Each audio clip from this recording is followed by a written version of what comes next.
Last year, I read a total of 37 books, and I thought it would be a fun idea to do a tier list ranking of every book I read, from why didn't I read this sooner to why did I read this at all. My name is Marina, and welcome to Mocha with Books. The first book I read in 2025 was Atonement by Ian McEwan. This is a love story truncated by someone else's false accusation and what happened to everyone involved throughout the years. I struggled a bit to get into it in the beginning, but as the story progressed, I really enjoyed it, so I highly recommend this one. The second book that I read was Animal Farm by George Orwell. This is a satire about Soviet socialism where animals take over a farm. I love Orwell's writing and the topics he decides to face in his stories, so I'll put it in. I really like this one. Then I read the Illuminate File series. This is a YA trilogy. I didn't expect much from these books. They were a nice break since I was reading quite heavy books in between, so they were okay. I did enjoy them. Welcome to the Hunam Dong bookshop. This is the story of a burnout woman who decides to leave everything behind and open a small bookshop. This was my favorite read from 2025. Highly, highly recommended. I also read Anna Karenina by Tolstoy. This is a love affair and the consequences around it. Um, it was quite a heavy read, but I did enjoy it. I finished reading the manga Nana. I read volumes 12 to 21. I loved this series when I was younger, but now I only see all the toxicity of the characters. So I'll put it in. I really like this one. More of nostalgia. Catch 22. This is an anti-war satirical novel where a soldier just wants to go home. It's set in World War II, and it's quite a complicated read at first because you get mixed up with what's going on and what already happened. But it is an excellent read. I do recommend it. The Villains Duology. This is a world where people with superpowers are starting to surface, and the rivalry between two former friends start this story. I really enjoyed the first one. I do recommend it, but the second one fell short for me. This always happens with B. Schwab's work. Her ideas are great, but then the execution always feels like she could have done so much more with it. So yeah, The Name of the Rose by Umberto Eco. This is a mystery placed in a monastery where our detective is a monk.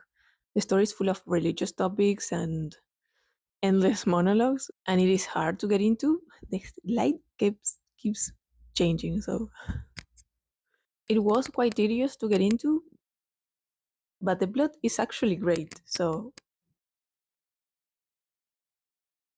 I'll put it in. It was okay. Then I read the Dune Saga. Buckle up. This is a sci-fi fantasy novel, full of lore and different type of communities. The first one I truly loved. I highly recommend it. Then we have Dune Messiah. This book continues with Paul's story many years in the future. It wasn't as good as the first one, but I liked the ending. Children of Dune. In this one, we follow Paul's children attempting to survive while still trying to save Dune. In here, to be honest, the story started to feel quite repetitive. God Emperor of Dune. It got me hooked again with the story, but I hated the main character. He was so annoying, and it still felt quite repetitive with the plot. So yeah, I'll put it here. Heretics of Dune. This was another upgrade. We have new characters, new personalities, some old ones. If you read it, you know. This one was a fun read. Chapter House Dune, or the book that ruined the entire saga for me. Um, just one scene can ruin everything. Yeah, just don't read this one, escape it entirely. If I have to be honest, if you love the first book, just read the second and leave the rest. Normal People by Sally Rooney. This is a contemporary fiction where we follow Connell and Marianne, how their lives are so different, but they still find each other. This is or was quite a popular book. I get why everyone loves it, but for me it was just okay. Death in Midsummer. This is a collection of short stories by Yukio Mishima. I liked most of the stories. I don't want to say much about them because I feel like I'll spoil them, but it's a good recommendation. The Awakening. This is about a woman starting to rediscover herself and her role around her family and friends. This was a good drama. It's quite short as well. The Sound and the Fury by Faulkner. Oof, did I struggle with this one? We follow the downfall of a wealthy family. This was a hard read. I got lost throughout the first half of the book. I get that it was the writer's intentions. You can appreciate how well he does his craft, but uh, I didn't. I couldn't get into it. I'm sorry. If We Were Villains by Emma Rio.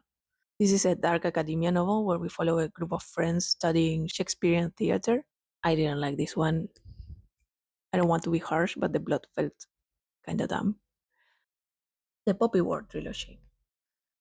This is a historical fantasy based on Chinese culture. The first one I loved, I got completely hooked. The second one was okay, I enjoyed it. And the third one, I felt that it was a fitting ending to the trilogy, so I do recommend the whole series. It does have several trigger warnings. The story is quite graphic, so keep that in mind. The Anomaly. This book was recommended to me by a bookshop employee, actually. This is about a plane that duplicates itself and its passengers, and we navigate on how this affected them and the world. So it was a really fun read. And lastly, what you're looking for is in the library. This is a cozy compilation of short stories surrounding a library and its mysterious librarian. The writing felt a bit repetitive, but it was a nice read. To be honest, this wasn't a good reading year. I struggled with many books. I was disappointed by others, and I didn't find stories that blew my mind. I only found one 5 star, and I'm quite generous with my reading scores. But 2025 ended, and now I have to make space for 2026 reads. Thanks for watching, and see you in the next one. Bye.